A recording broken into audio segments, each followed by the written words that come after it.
किसी काम को करने का जुनून आप में तभी आएगा जब आप वो काम करेंगे जिसे करने के लिए आपका दिल कहे, जिसमें आपका मन लगे और जिसे करने से आपको सुकून मिले। अगर आप वह काम नहीं कर रहे हैं जिसे करने के लिए आप इस धरती पर आए हैं, तो आप एक दिन निराश होकर अपने काम से हार मान लेंगे। इसलिए आप वो काम कीजिए जिसे करना आपके जीवन का लक्ष्य है, और उसे बिना किए आपके जीवन का कोई अर्थ नहीं है। यदि आप में किसी को देखकर काम करने का जुनून आता है, तो ये जुनून लंबे समय तक नहीं चलता, क्योंकि अगर सामने वाला निराश हुआ तो समझो आप भी निराश होने से बच नहीं पाएंगे। इसलिए आप किसी और को देखकर नहीं, खुद को अंदर से समझकर आगे बढ़े। जीत आपको जरूर मिलेगी। अगर आप जीवन में एक बड़ी सफलता हासिल करना चाहते हैं, तो आपको जीवन के उतार चढ़ाव से गुजरना ही होगा, क्योंकि बिना उतार चढ़ाव के सफलता की कोई परिभाषा ही नहीं है। यदि आप संयम रखेंगे तो इससे मिलने वाला फल आपके जीवन में सुख, शांति, समृद्धि लेकर आएगा, क्योंकि आप जानते हैं संयम का फल मीठा होता है और इसे बढ़ने और पकने में एक लंबा समय लगता है। आपके चाहने से ये जल्दी तैयार नहीं होता। जब आप संघर्ष का रास्ता चुनते हैं तो आपको उस रास्ते चलकर बहुत दर्द सहना पड़ता है, लेकिन यही दर्द आगे चलकर आपकी ताकत बनकर सामने आता है और आपको जीत दिलाता है। श्री कृष्ण कहते हैं, अगर आप इस धरती पर जन्म ले लिए हैं तो फिर जोखिम लेने से क्यों घबरा रहे हैं? आगे बढ़ने को ठान लीजिए। सारी तकलीफें और दर्द आपका मार्गदर्शन करना शुरू कर देंगे, क्योंकि जो कुछ करने को ठान लेता है वो आज नहीं तो कल अपना नाम बना लेता है। यदि आप खुद की कमियों को दूर नहीं कर पा रहे हैं, तो आप ये मान लीजिए कि आप जितनी तेजी से आगे बढ़ने का प्रयास करेंगे, उतनी ही तेजी से आप नीचे भी गिरेंगे। इसलिए जीवन में आगे बढ़ने से पहले अपनी कमियों पर विजय हासिल कीजिए, क्योंकि कमियों को हराना भी एक सफलता है। यदि आप जीवन के अंधेरे से बाहर निकलना चाहते हैं, तो आपको अपने दिमाग में अच्छे विचारों का दीप जलाना होगा, क्योंकि यही वह एक तरीका है जिसे अपनाकर आप अपने जीवन के अंधकार को दूर कर सकते हैं। अगर आप चाहते हैं कि आप जीवन में कभी निराश ना हो, तो आप अपनी कमजोरी किसी को ना बताइए, क्योंकि लोग उस कमजोर दीवार की ईंटें ले जाकर अपने घर बनाएंगे। मतलब कि लोग आपकी कमजोरी का फायदा उठाएंगे। इसलिए आप अपनी कमजोरी को भूलकर साहस के साथ आगे बढ़िए, मंजिल जरूर मिलेगी। अगर आप अपने दिल और दिमाग को मैला करना चाहते हैं, तो आप अपने दिल और दिमाग की बुरी यादें और बुरे विचारों से भर लीजिए। लेकिन हाँ, मैं आपसे ये कहना चाहूँगा कि बुरी यादें और बुरे विचारों को दिल और दिमाग में बिठाना आसान है, लेकिन इन्हें दोबारा बाहर फेंकना आसान नहीं होता। इसलिए आप सोच समझकर निर्णय लीजिए, ताकि आपका भविष्य सुरक्षित रहे। यदि आप सोचते हैं कि आप मेहनत बहुत करते हैं पर आप कहीं पहुंच नहीं पा रहे, तो आप सिर्फ एक गलती कर रहे हैं। आप मेहनत बहुत करते हैं पर अपने मन में हार जाने का डर बिठा रखे हैं, और ये डर आपको जकड़ रखा है। मेरी मानिए तो मेहनत आप कर रहे हैं, उसे पूरी लगन और ईमानदारी से करते रहिए। आप अपने आप पर विश्वास रखिए और हार के बारे में ना सोचकर सिर्फ जीतने के बारे में सोचिए। जिंदगी में आने वाली समस्याओं को हार कर पीछे हटना आपके लिए बहुत आसान है, पर शायद आप ये नहीं जानते कि आप जिन समस्याओं से हार कर पीछे हट रहे हैं, वो समस्याएं नहीं, ऊपर वाले का परीक्षा है। अगर आप इस परीक्षा में पास हो जाते तो आपका जीवन सुख, शांति और समृद्धि से भर जाएगा। कुछ लोग सपने देखकर सो जाते हैं, कुछ लोग जागते हुए देखते हैं। जो सोकर सपना देखा उसे आज तक कुछ नहीं मिला, पर जो जागते हुए सपना देखा और अपने सपने को सच करने में पूरी रात लगा दी, किस्मत ने उसकी पूरी जिंदगी बदल दी। खुद पर भरोसा रख। जो आदमी पूरी लगन और मेहनत से काम किया, वही देर सवेर इस दुनिया में अपना नाम किया। अगर आप भी नाम कमाना चाहते हैं, तो आप भी आज से दौड़ लगाना शुरू कर दीजिए। मतलब खुद पर भरोसा रखना है, पूरी लगन और मेहनत के साथ अपने काम को अंजाम दीजिए। किसी महान लक्ष्य को हासिल करने के लिए संघर्ष के रास्ते पर आपको अकेले चलना पड़ता है। जब आप लक्ष्य हासिल कर लेते हैं, तो लोग आपका अनुसरण करना शुरू कर देते हैं, लोग आपके पीछे चलना शुरू कर देते हैं। किस्मत का दूसरा नाम लगन है। किसी महान लक्ष्य को हासिल करने के लिए संघर्ष के रास्ते पर आपको अकेले चलना पड़ता है, और जब आप लक्ष्य हासिल कर लेते हैं, तो लोग आपका अनुसरण करना शुरू कर देते हैं, लोग आपके पीछे चलना शुरू कर देते हैं। किस्मत का दूसरा नाम लगन है। अगर आप अपने काम को पूरी लगन और मेहनत से करते हैं, तो आपको कामयाब होने से कोई नहीं रोक सकता। यदि आप में मेहनत करने का लगन नहीं है, तो आपको कदम कदम पर रुकावट नजर आएगी। अगर आपको कोई छोड़ दिया है, तो आप इस गम में अपना दिन और रात मत गुजारिए।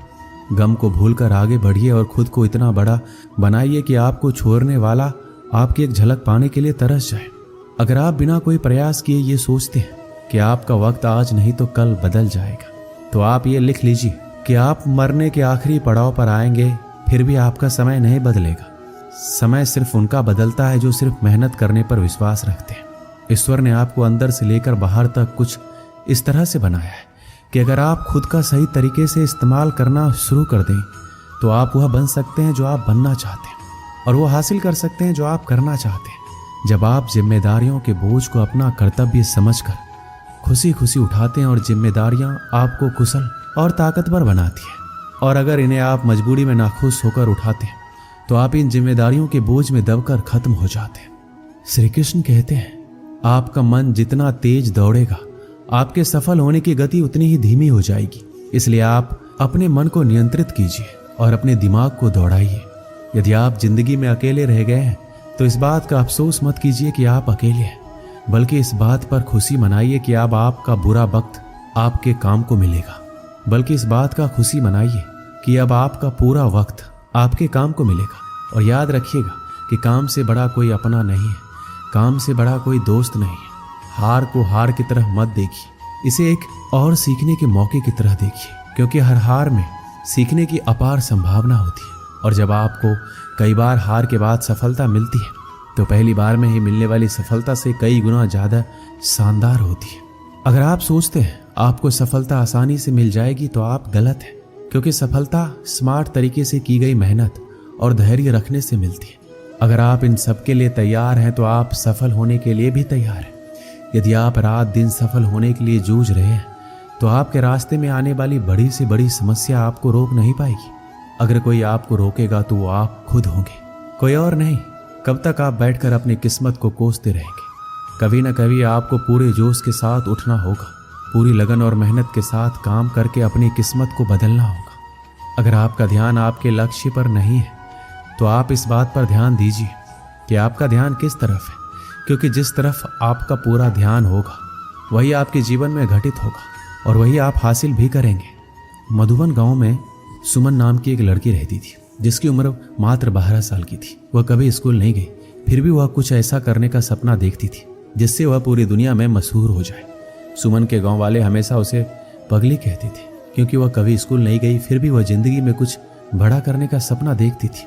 गांव वाले सुमन के पिताजी पर इस बात को लेकर दबाव बनाते थे कि सुमन पढ़ी लिखी नहीं है, इसलिए जल्द से जल्द इसकी शादी कर दो, वरना आगे चलकर बहुत मुश्किल होगी।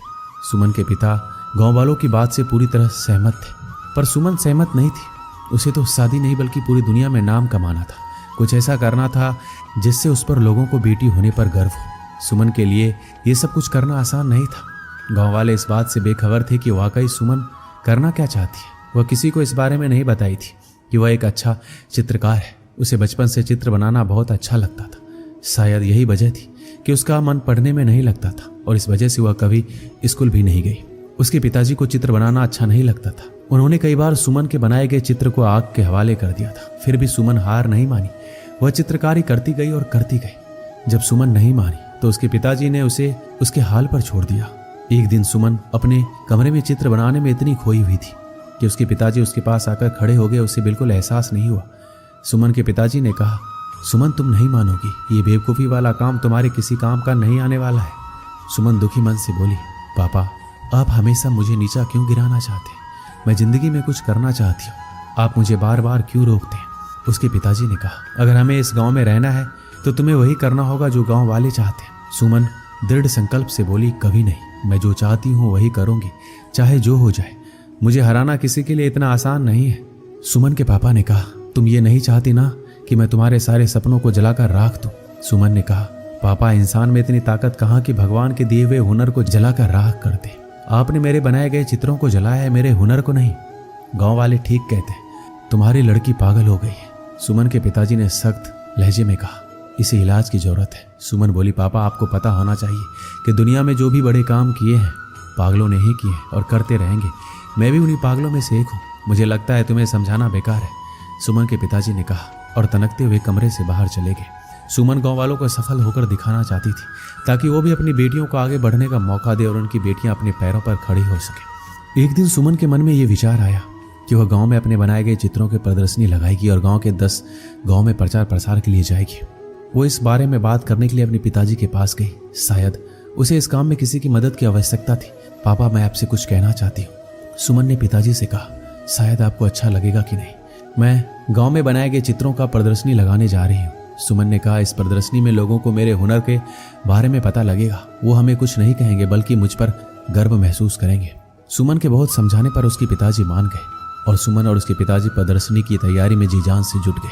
सुमन के पिताजी अपने खास दोस्तों के साथ पास के 10 गाँव में प्रदर्शनी के प्रचार प्रसार करने के लिए गए और उन्होंने घर घर जाकर प्रचार प्रसार किया। सुमन खुश थी कि उनकी प्रदर्शनी देखने के लिए 10 गांव से लोग आने वाले थे। तैयारी भी अच्छी खासी थी और यही नहीं, 3 दिन चलने वाले इस प्रदर्शनी को देखने आने वाले में काफी खुशी दिख रही थी। प्रदर्शनी के उद्घाटन के लिए शहर से जिला अधिकारी को बुलाया गया था। जिला अधिकारी ने गांव वालों के सामने सुमन को यह कहकर शाबाशी दी कि भगवान करे ऐसी लड़की हर माँ बाप को दे जिससे गांव ही नहीं बल्कि पूरा देश रोशन होता है। सुमन ने गांव के जीवन को बेहतरीन तरीके से कैनवस पर उतार दिया था। सुमन के हर चित्र में पिता का दुलार और माँ का प्यार झलकता था जो सबको मंत्र मुग्ध कर लेती थी। पिता ने अपनी बेटी से कहा, बेटी मैं तुम्हारा दोषी हूँ। सुमन के पिताजी ने अपराध बोध की भावना से कहा, मैंने तुम्हें बहुत परेशान किया, मैंने तुम्हारे बनाए गए चित्रों को जलाया जो मुझे नहीं करना चाहिए था। सुमन ने कहा, पापा अगर आप मेरे साथ प्यार से पेश आते तो शायद आज मैं जहाँ हूँ वहाँ नहीं होती। सुमन ने कहा, पापा आपकी हर बात से मुझे और अधिक प्रयास करने की ताकत मिलती थी। सुमन पिताजी का साथ पाकर बहुत खुश थी और वह अपनी कला को और ज्यादा निखारने का प्रयास करती रही और साथ ही दूर दराज के गांव में प्रदर्शनी भी लगाती रही। एक दिन भगवान ने सुमन के साथ जो किया हुआ किसी के साथ ना करे। एक हादसे ने सुमन का सब कुछ बर्बाद कर दिया। उसके दोनों हाथ चले गए, उसके सारे सपने टूटकर बिखर गए। वह निराश जिंदगी से हारी हुई चुपचाप घर के आंगन में बैठी रहती थी। उसके पिताजी का रो रो कर बुरा हाल था। उनसे अपनी बेटी का दुख नहीं देखा जा रहा था, शायद इसलिए वो उसके सामने बहुत ही कम आते थे। सुमन खुद को समझाने की पूरी कोशिश करती थी। उसकी कहानी इतनी आसान तरीके से खत्म नहीं होने वाली थी। अब उसकी लड़ाई ना पापा से है ना गांव वालों से, अब उसकी लड़ाई किस्मत से है। अब जो चाहे हो जाए वह किस्मत को हराकर मानेगी, दुनिया में नाम कमाकर मानेगी। सुमन एक बार फिर से शुरुआत करती है। इस बार हाथ से नहीं बल्कि पैर से चित्र बनाने की कोशिश कर रही थी, जिसे देखकर उसके पिता का दिल पसीज गया। सुमन के पिताजी ने कहा, बिटिया ये क्या कर रही हो, अब तो मान जाओ। सुमन बोली, पापा मैं कभी हार नहीं मान सकती। उसके पिताजी ने कहा, क्या तुम्हें लगता है तुम इस तरह से अपने सपने को पूरा कर लोगे? सुमन ने कहा, पापा अगर इरादे पक्के हो तो कोई भी काम इस दुनिया में मुश्किल नहीं है। मेरे से ज्यादा लोग हादसा झेलते हैं फिर भी कामयाब होते हैं। सुमन के पिताजी ने कहा, बेटी प्रयास करो, मैं हमेशा तुम्हारे साथ हूँ। तुम्हारे प्रयास से तुम्हारी बदकिस्मत भी हार जाएगी। और इस तरह कई सालों के मेहनत के बाद एक बार फिर सुमन की जिंदगी वापस लौट आई। उसके टूटे हुए सपने एक एक करके झुरने लगे और वह गांव से लेकर शहर तक अपनी चित्रकारी के लिए मशहूर होने लगी थी। जो गांव वाले सुमन के तरक्की से जलते थे, हादसे के बाद से उसके लिए दुआ करने लग गए। भगवान भी उसके प्रयास के सामने हार गए। वो सुमन को वह देने के लिए मजबूर हो गए जिसकी वह हकदार थी। एक दिन सुमन ने खुद से कहा, लोग मेरे खिलाफ थे, यहाँ तक कि मेरे पिताजी भी नहीं चाहते थे कि मैं अपना नाम बनाऊं। मेरी पहली प्रदर्शनी ने मेरे पिताजी की आंखें खोल दी। उनकी बिटिया भी कुछ कर सकती है। बहरहाल एक हादसे ने मेरा सब कुछ बर्बाद कर दिया। मेरे दोनों हाथ चले गए, मैं टूट चुकी थी। मुझे नहीं लगा था कि मैं अब कुछ कर पाऊंगी, पर मुझमें कहीं ना कहीं वह चिंगारी थी जो मुझे एक बार फिर आगे बढ़ने का मौका दिया। मैंने नए सिरे से शुरुआत की और देखते देखते सब कुछ मेरे लिए एक बार फिर आसान हो गया और मैं पूरी दुनिया में नाम बनाने के लिए आगे बढ़ी। हादसे में आदमी मरता है पर उसके जज्बात जिंदा रहते हैं और एक प्रयास से सब कुछ बर्बाद होने से बच जाता है।